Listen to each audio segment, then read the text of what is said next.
Jadi sekarang kita akan test drive Innova listrik ini. Bagaimana sih rasanya? Apakah berbeda dengan Innova bensin atau Innova diesel? Tentu saja beda teman-teman. Jadi mobil ini sekarang lebih silent, jelas, terus dia lebih smooth akselerasinya, namun pada saat kita gas bisa mengeluarkan torsi yang sangat instan. Jadi dia itu karakternya seperti mobil-mobil listrik pada umumnya, mengeluarkan torsi bisa dari LPM 0. Nah, terus untuk giginya ini masih normal. Terus kita masih pakai kopling juga masih bisa. Tapi sebenarnya ketika ini kan gigi netral, kita masukin ke gigi 2 ini nggak usah pakai kopling teman-teman. Jadi ibaratnya semi matic lah, kecuali kita ganti giginya di tol. Dia harus nginjek kopling dulu. Kalau dari diem nggak usah teman-teman. Jadi kalau macet-macet gitu, ini mobilnya kayak matic. Tinggal masukin gigi D aja di sini. Ini seperti wuling tombolnya, tapi belum kita tanam. Nah ini masuk ke gigi D, lalu masuk gigi 2 udah jalan. Atau mau gigi 3 juga bisa. Karena motor listrik ini kan torsi awalnya besar teman-teman. Jadi dia itu nggak usah dari gigi 1, bahkan gigi 3 pun kemarin kita coba nanjak di mall masih sangat kuat. Kurang lebih ya rasanya itu, kalau misalkan ada yang bertanya berbeda nggak sih dengan Innova bensin atau Innova diesel sebelum konversi, tentu saja beda. Mobil ini lebih nyaman, yang jelas lebih nyaman. Karena apa? Karena dia itu dari mesin nggak ada getaran ya, jadi sangat silent, nggak kedengeran suara apapun kecuali suara kompresor AC aja.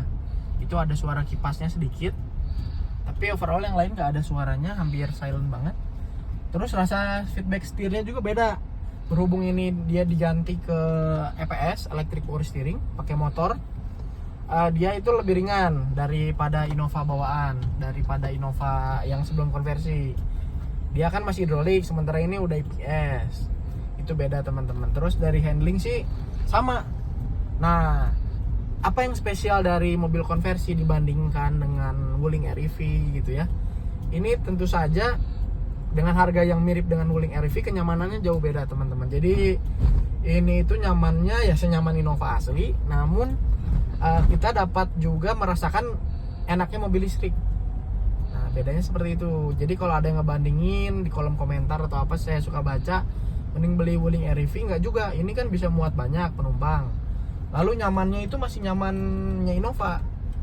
Dan kaki-kakinya pun kan buatan Toyota yang udah teruji ya. Jadi dia karakternya beda banget sama Wuling. Ini lebih enak, lebih rigid karena pakai sasis kan mobilnya, terus penggerak belakang. Jadi nggak akan rusak-rusak lah kalau teman-teman robos jalan jelek apa-apa. Ini beda ya jadi dengan Wuling. Jadi tangguhnya masih setangguh Innova, namun hanya mesin saja yang kita ganti. Untuk AC, nah AC-nya juga agak beda nih. Rasa dinginnya ini menurut saya lebih dingin daripada AC bawaan Innova. Nah, AC bawaan Innova kan dia ikut ke mesin ya, seperti AC mobil biasa. Itu kan tidak terlalu besar lah PK-nya. Namun AC yang kita pakai ini AC elektrik lumayan besar, itu sekitar 1400 watt. 1400 sampai 1500 watt. Yang mana untuk mobil sebesar Innova ini sangat cukup ya. Ini kita pakai temperatur 24 aja. Dinginnya udah mungkin di mobil biasa udah 21-20 derajat. Ini kita pakainya 24. Modenya pun masih normal, kita ganti-ganti yang ke kaki segala macam, defogger. Jadi untuk error sendiri sih mobil ini pasti ada. Kendalanya untuk konversi itu pasti error. Namun errornya itu kita usahakan dari tim IMEV sendiri ya. Tidak terlalu besar, tidak terlalu banyak lah, dan bisa kita atasi semuanya seperti itu. Jadi kalau ada yang berminat untuk konversi mobil tuanya atau mobil apanya, kita sekarang punya paket hemat juga teman-teman, bisa lihat di Tokped. Jadi kurang lebih kalau misalkan kalian punya mobil kayak Starlet yang tua, terus atau mobil-mobil antik lainnya ya, itu kalau kecepatan dalam kota saja kan cukup 80 ya. Kita punya paket hemat untuk motor 10 kW gitu teman-teman. Itu kurang lebih biaya konversinya start from 100 jutaan aja. Kalian udah bisa punya mobil klasik tapi listrik. Jadi beda dengan yang lainnya. Seperti itu. Nah, untuk kecepatan nih, kalau ada yang nanya top speednya di tol, pastinya kita pakai gigi 5 ya, karena kan rasionya gigi 5 itu kecil, jadi enak. Itu kemarin kita coba sih 140, tapi kalau misalkan jalannya lebih panjang lagi bisa 160. Nah, kenapa dia berkurang dari top speed bawaan mobil Innova bensin sebelum kita konversi? Karena dapat kita ketahui karakter motor listriknya. Jadi walaupun ini maksimal powernya 55 kW, 55 kW itu 55.000 watt ya. Namun mesin listrik itu karakternya dia nyentak di awal. Jadi dia itu tenaganya besar betul, tapi dia biasanya RPM-nya rendah.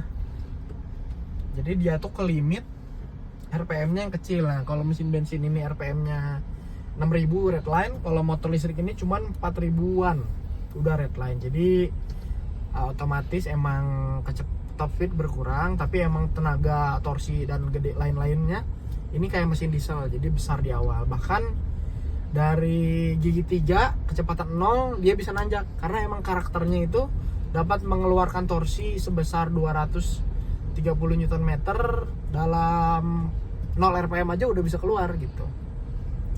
Dan jika ada teman-teman yang bertanya kenapa harga konversi Innova ini masih mahal, ya karena ini masih jatuhnya riset, kita buatnya masih satu per satu, terus beda mobil. Nah, jadi ini kalau ada yang bertanya sekitar berapa harganya, sekitar 250-an gitu, 250 jutaan. Seperti itu. Mungkin kalau jika teman-teman ada yang bingung lagi, bisa tulis di komentar YouTube kita ya, di YouTube-nya Indo Motor EV. Workshop kita sekarang di Bandung, tepatnya di Ranca Ekek. Jadi kalau teman-teman mau menghubungi via WA atau mau datang langsung, bisa langsung ke workshop IMEF di Ranca Ekek. Kita ada 2 ya, jadi bisa search IMEF, di map aja di IMEF atau langsung datang ke Ranca Ekek, seperti itu. Sip, Bul.